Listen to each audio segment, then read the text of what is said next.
My beloved brothers and sisters, every single time we speak about a reminder that will draw us closer to Allah subhanahu wa ta'ala, it is important that we start off by reminding each other about something known as taqwallahi. Taqwa is to create a barrier between oneself and the punishment of Allah in a way that would ensure that we fulfill what Allah wants from us and we stay away from what He has prohibited. Our entire life is a mission to please Allah subhanahu wa ta'ala. He has created us as human beings, and humankind is weak. And He has spoken about this in the Quran. The fact that Adam alayhi salam, the first of our species, had fallen into the trap of shaitan, but when he addressed Allah with remorse and repentance, Allah says, we forgave him. And thereafter the Almighty sent him onto earth in order for us to be able to understand, my brothers and sisters, wherever you have faltered and whenever you have faltered, never lose hope in the mercy of Allah. Seek the forgiveness of Allah. For this reason, there are different seasons and different days of the week. Not every day of the week is the same in the eyes of Allah subhanahu wa ta'ala.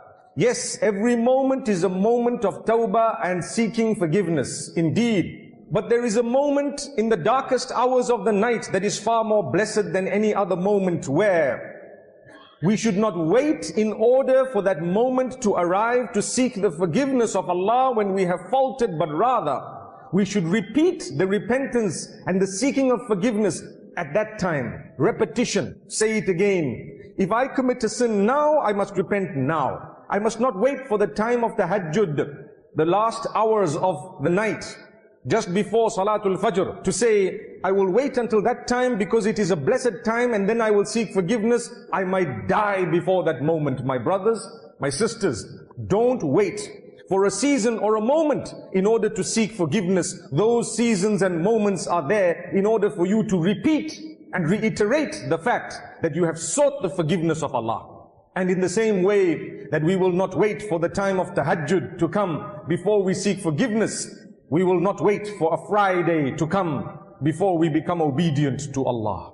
Ask yourselves, my brothers, my sisters, how serious do we consider the issue of salah? How seriously do we take the issue of our dress code? Do we really think that we're going to be okay without tasting the negative effects of disobedience somewhere down the line, when we have turned far away from Allah and become Muslimin who are only interested in the deen when there is a season? We become genuine when Ramadan comes in. The sins being committed are generally stopped. May Allah grant us an understanding. Yes, it is a good sign that we respect the month of Ramadan because indeed it is sacred. But it does not mean that success is for those who obey Allah only in the season or in the month of Ramadan or on a Friday and they forget Allah thereafter. My brothers, my sisters, in the same way that today we have flocked to the obedience of Allah, let us ask ourselves, when we hear the muaddin so many times a day, Hayya alal falah, come to success. That is the Almighty telling us that if you would like success, there is a certain method, there are ingredients that you will have to put together in order for that success to be achieved. But unfortunately, my brothers, my sisters, let's face reality. For us, sometimes our food and drink, our work and business, our wealth and our leisure becomes more important than that call to success. Whereas the day we leave this earth, nothing will come to our help and benefit.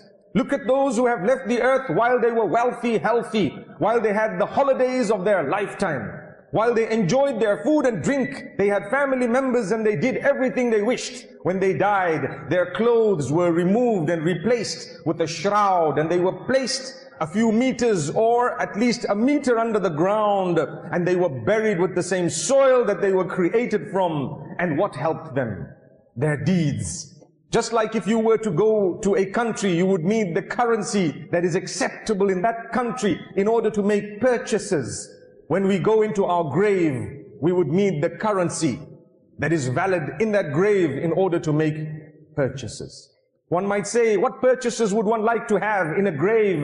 The reality is, we will purchase through our deeds and the accounts that we have on that day, the goodness that is to come. Remember, we believe that in the grave, we already commence the journey known as the hereafter, and already a window is opened based on how you led your life. My brothers and sisters, the good thing is, we never lose hope in the mercy of Allah. Allah is Ra'uf, Rahim, Rahman, Ghafoor, Tawwab, and so many other names that He has made mention of.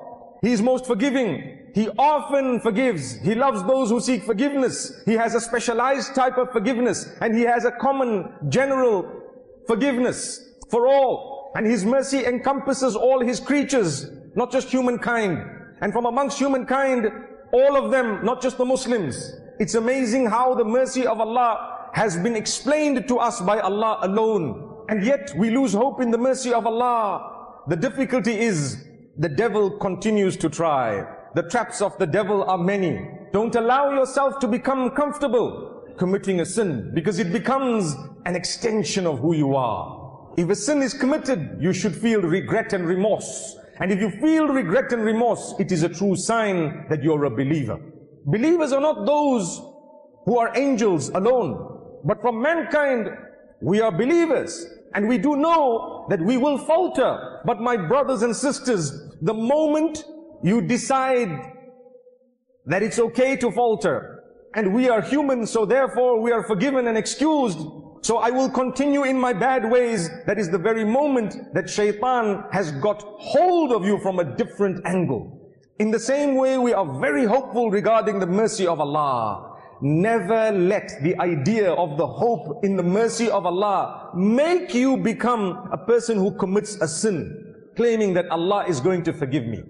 Because when that happens, we start committing more and more sins, and we forget Allah. We become distant from Allah. And Allah says, Nasullaha fanasiyahum. Regarding the hypocrites, Allah says, they forgot Allah. So Allah left them as well. Allah forgot them basically. That's the word used in the Quran by Allah subhanahu wa ta'ala. So my brothers and sisters, we all know every year, a week or two before Ramadan, we start hearing lectures about preparation for Ramadan. I want to say something today. As much as we speak about preparation for Ramadan, prior to Ramadan, let's ask ourselves, it is only if something is the most important event in the year or month in the year that we will be speaking in advance regarding the preparation of the month of Ramadan. Subhanallah. To prepare for the month of Ramadan, you need to start off by thinking about what it is, how blessed the month is. It's the month of fasting. It's the month of the Quran. It's the month of the sacrifices made by the Prophet ﷺ and his companions. It's a month of forgiveness and softening, seeking forgiveness from Allah and forgiving others. If you have not softened your heart prior to Ramadan, how are you going to be able to dig through the soil of that heart in order to sow the seed of the fruit that you would love to nurture within that heart? When you have not cultivated, you will not be able to sow. You will not be able to reap anything because you would not have sown. So start softening the land from now. Start digging, sow your seeds. When Ramadan comes, we will water the seeds. Seedlings will grow into fruit.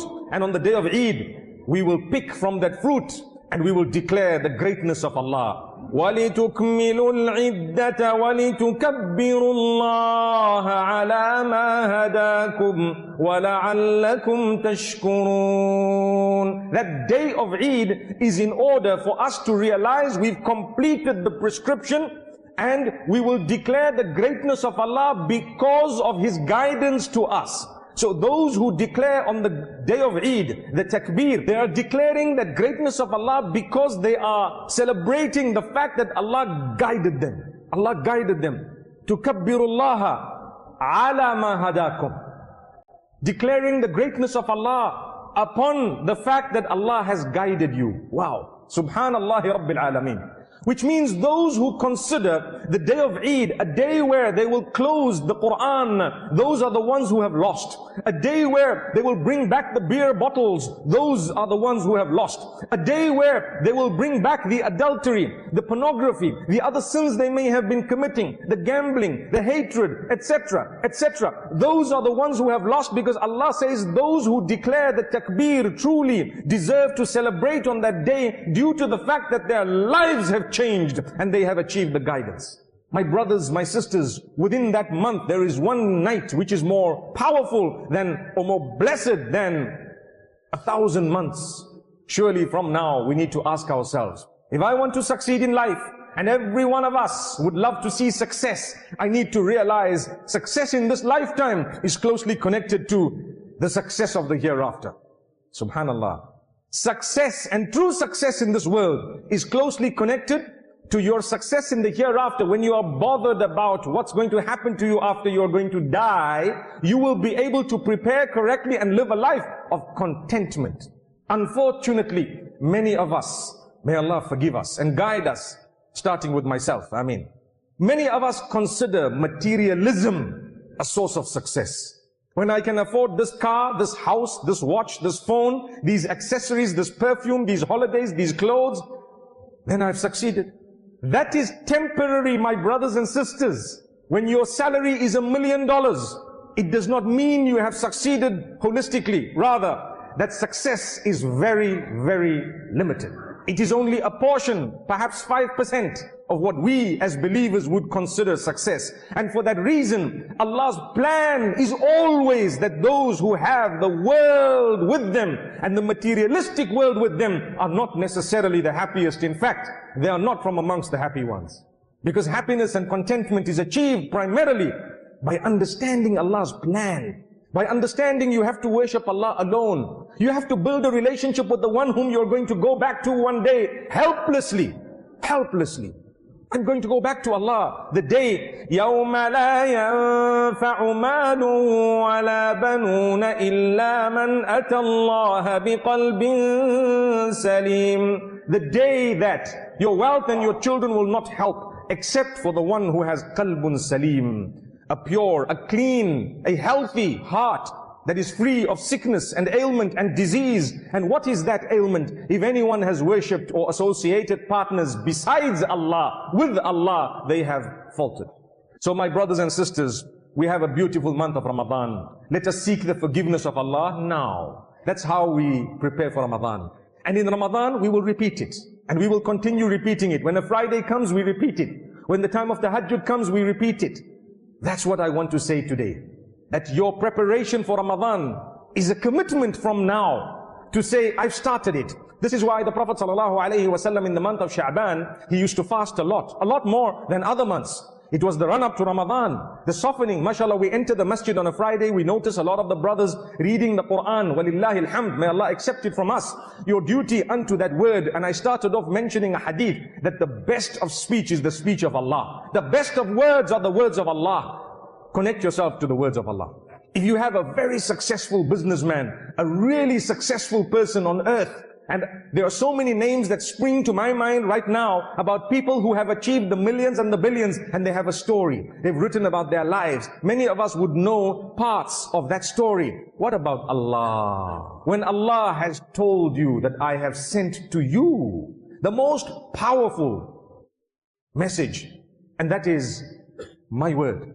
Many of us have not bothered to try to look into the meanings of the word of Allah. And for that reason, we sway from the left to the right, from the right to the left. And we are not connected to Allah the way we should be. I promise you, if you were to make an effort with the word of Allah, Allah will come closer to you more than you can imagine. The closer you get to the word of Allah, the more the doors of contentment and happiness will open for you. And that is a promise. If you have problems on earth, if you have difficulties with your health, with your wealth, with your social life, with your financial, economic life, pick up the Quran and start becoming close to the word of Allah. When you show dedication, you will notice the calmness in your heart, in your mind, in your system, and you will become happy with what Allah has apportioned for you. I remember a brother who complained regarding his business having been burnt down, and I told him, get closer to Allah. 3 years later, he came back and told me that was the biggest blessing of Allah. I did not understand it at the point, but today I have a business 10 times bigger than what I had 3 years ago. Allahu Akbar. I promise you, my brothers and sisters, when you surrender to the plan of Allah and you understand that whatever Allah does, even if we perceive it to be negative, it's not negative, it's actually an opportunity, and it's a positive, and it will bring you closer to Allah. That's the reason why we have difficulty and hardship, because if we did not, we would not have been close to Allah. Many of us, we are far from Allah when we are in days of ease. Nothing wrong. The minute something happens and there is a problem, we say, oh Allah. For the first time in your life, you are saying, oh Allah. Where was that all the time? Allah says, we loved you enough to give you a problem, to be able to make you realize and understand you have a creator, so you raised your hands, so you said, oh Allah, so you came close to us, even if you lost your entire life. The fact that you came close to us, it was actually a bargain. May Allah subhanahu wa ta'ala help us. May Allah guide us. So my brothers and sisters, I call on myself and yourselves to get closer to Allah, to seek forgiveness, to become softened, to improve our relationships with our spouses, with our children, with our parents, with our in-laws, with our uncles and aunts, with those whom Allah has made our relatives, and with our communities, with the ummah, with humanity at large, and even with the other creatures of Allah subhanahu wa ta'ala. Improve our relationship. It's a reality. You want to get Jannah, you need to have a connection with Allah, and you need to have a connection with the rest of the creatures of the same Allah. That's the only time you really understand Allah. When you understand that with you, He has made others as well. Just like He made you for a reason. He had the power not to make them, He made them. So let's try and understand. We fulfill the rights of everyone, we become better people, we are softened, we work on our bad habits of two different categories. One, the habits of the heart, and two, the physical habits, or the other apparent habits that people could actually see. In the heart we have jealousy, we have hatred, ill feeling, etc., etc. And outwardly, subhanallah, the words we utter, the vulgar words, we need to eradicate and cut all this bad. Start off now. Never ever say, I am waiting for this month of Ramadan, I have a big plan, because you might never see the month of Ramadan. Your big plan, if it is only for Ramadan, you have failed. Your big plan needs to be now. I am putting it into effect now, and if Allah gives me the life to see the month of Ramadan, by His will, by His mercy, I will reiterate and confirm that I am indeed a changed person. May Allah grant us the ability to change here and now. May Allah subhanahu wa ta'ala make us people who can eradicate our bad habits. May Allah make us from those who can follow the sunnah of Muhammad sallallahu alaihi wasallam. May Allah make us from those who love one another, who can reach out to one another. May Allah make us from those who take the message of the Quran seriously. May Allah make us from those whom, when we hear the muaddin calling Hayya ala al-falah, come to success, we believe truly that that is the success and we go towards it. May Allah not make us from those. May Allah not make us from those whom, when we hear the caller calling to success, while we are searching for success, we are walking in the other direction. May Allah subhanahu wa ta'ala grant us the goodness of this world and the next.